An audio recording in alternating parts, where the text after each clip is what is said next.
उस रात बेंगलुरु की हवा कुछ अजीब थी।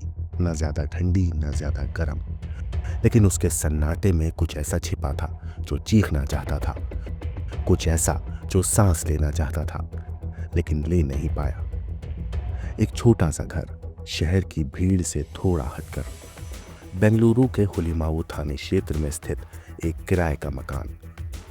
और उसी मकान के बाथरूम में रखा हुआ एक सूटकेस, ना ज्यादा बड़ा ना ज्यादा छोटा, लेकिन उस सूटकेस में एक कहानी बंद थी। मौत की कहानी, और शायद जिंदगी की भी। इस सूटकेस की कहानी शुरू होती है एक रिश्ते से, प्यार से शुरू होकर नफरत में बदलते एक रिश्ते से।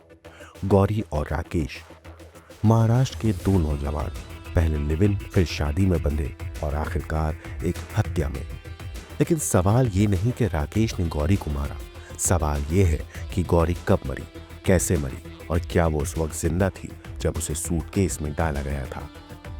26 मार्च की रात तकरीबन 9 बजे घर के अंदर किचन में बजता एक मराठी गाना, पिता पुत्र के रिश्ते पर आधारित। राकेश के मुताबिक गौरी उस गाने पर तंज कस रही थी। शायद राकेश के पिता को लेकर वो चुप नहीं रहा। पहले बात बढ़ी, फिर धक्का मुक्की, और फिर एक चाकू उठा और कुछ पल में सब कुछ खत्म हो गया। या शायद सब कुछ शुरू हुआ। राकेश का दावा है कि उसने गुस्से में गौरी पर वार किया। गला, पेट, खून, चुप्पी, और फिर एक लंबी सांसें गिनती हुई रात। राकेश को लगा गौरी मर चुकी है, पर फॉरेंसिक रिपोर्ट कहती है गौरी उस वक्त जिंदा थी। और यही इस केस का सबसे खौफनाक सच है। सूटकेस में बंद, सांस लेने की कोशिश करती एक लड़की, जिसका हत्यारा उसे लाश समझकर पास बैठा उससे बातें कर रहा था, लेकिन वो मर नहीं रही थी, मरने के लिए तड़प रही थी। क्या राकेश को पता था कि गौरी जिंदा है? क्या उसने जानबूझकर उस सूटकेस में दम घोंटकर उसे मारा? या ये सब गुस्से में उठाया गया एक कदम था? और अगर यही सच है तो सवाल ये है कि उसने गौरी की लाश को ठिकाने क्यों नहीं लगाया? क्या डर गया था, या फिर किस्मत ने उसे वहीं रोक दिया जहां से उसका गिरना शुरू हुआ? सूटकेस का टूटा हुआ हैंडल, एक ऐसा हिस्सा जो शायद गौरी की आखिरी सांसों का गवाह बना। अगर वो हैंडल ना टूटा होता तो शायद आज हम ये कहानी आपको नहीं बता रहे होते। लेकिन कहानी यहीं खत्म नहीं होती। कहानी तो अभी शुरू हुई है, एक रिश्ते की, एक कत्ल की, और एक ऐसी सच की जिसने बेंगलुरु पुलिस से लेकर महाराष्ट्र के गांव तक हर किसी को चौंका दिया।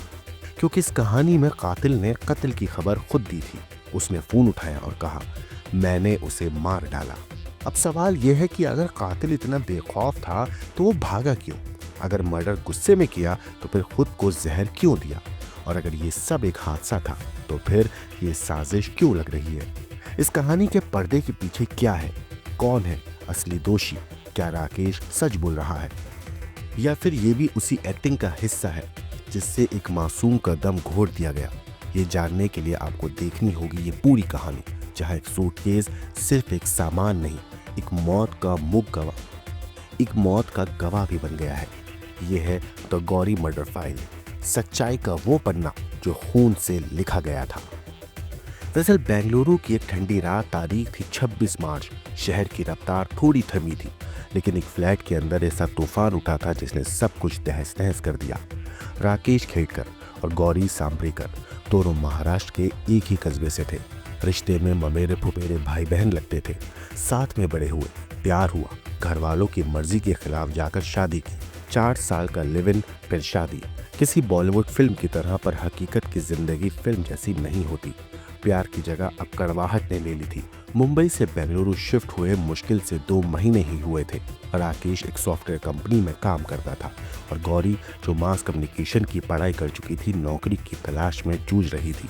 बेरोजगारी, नया शहर और रोजाना की चिड़चिड़, हर बात पर तकरार, हर बहस में जहर घुलने लगा था। उस रात दोनों ने साथ शराब पी। गौरी ने एक पुराना मराठी गाना चलाया जिसमें पिता पुत्र के रिश्ते पर तंज था।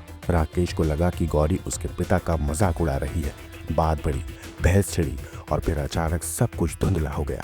गुस्से में राकेश ने किचन से चाकू उठाया और गौरी के गले में वार किया। 1 नहीं 2 नहीं 6 बार। फर्श पर गिरी गौरी खून में लथपथ थी। राकेश वहीं बैठ गया, उसकी नब्ज टटोलता रहा।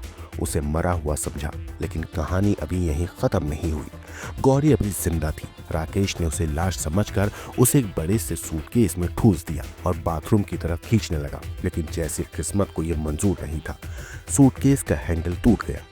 खून सूटकेस से गिरने लगा। ये देखकर राकेश घबरा गया और उसे वहीं छोड़ पुणे भाग गया। अगले दिन सुबह गौरी का भाई और मकान मालिक पुलिस को सूचना देते हैं। पुलिस जब फ्लैट में पहुंचती है तो दरवाजा अंदर से बंद मिलता है। जब दरवाजा तोड़कर अंदर पहुंचते हैं तो बाथरूम में एक बड़ा सूटकेस दिखाई देता है। सूटकेस खोलते ही पुलिस के होश उड़ जाते हैं। अंदर एक महिला की लाश थी, शरीर पर चाकुओं के कई निशान और सबसे चौंकाने वाला सुराग बलगम। फॉरेंसिक टीम बताती है कि म्यूक्स यानी बलगम की मौजूदगी इस तरफ इशारा करती है कि मरहूम को जिंदा हालत में सूटकेस में बंद किया गया था। यानी जब राकेश वहां बैठकर उस सूटकेस से बातें कर रहा था तब गौरी मरी नहीं बल्कि जिंदा थी। बस धीरे धीरे उसकी सांसें छूट रही थीं। पुणे में राकेश को एक कार के अंदर इसके बाद बेहोश पाया गया। जहरीली चीज खाकर अपनी जान देने की उसने कोशिश की थी। अस्पताल में भर्ती होने के बाद उसने अपना गुनाह कबूल कर लिया। उसने कहा, गौरी हमेशा मेरे माँ बाप को कोसती थी, मुझे बुरा भला कहती थी, वो मुझे उकसाती थी, मैंने उसे मार दिया। गौरी ने उसकी देख रेख में पढ़ाई की थी, वो उसे बचपन से जानता था। क्या महज झगड़े और बेरोजगारी से पनपा ये गुस्सा एक इंसान को इतना बेरहम बना देता है? पोस्टमार्टम रिपोर्ट ने एक और रहस्य भी खोला है। गौरी की मौत ज्यादा खून बहने से नहीं, शायद दम घुटने से हुई। यानी वो चाकू मारने के बाद भी कुछ देर तक जिंदा थी। अगर वक्त पर उसे अस्पताल पहुंचा दिया जाता तो शायद वो बच भी जाती। और जैसे ये सब कम था, बेंगलुरु में इससे पहले भी इसी तरह का एक और कत्ल हुआ था, जहां एक पत्नी ने अपनी मां के साथ मिलकर अपने पति को मौत के घाट उतार दिया था। बेंगलुरु एक ऐसा शहर जहां एक के बाद एक रिश्तों के ताबूत खुल रहे हैं और हर बार सवाल वही उठता है, क्या प्यार नफरत में तब्दील होते ही जान लेने का हक दे देता है? ब्यूरो रिपोर्ट, क्राइम तक।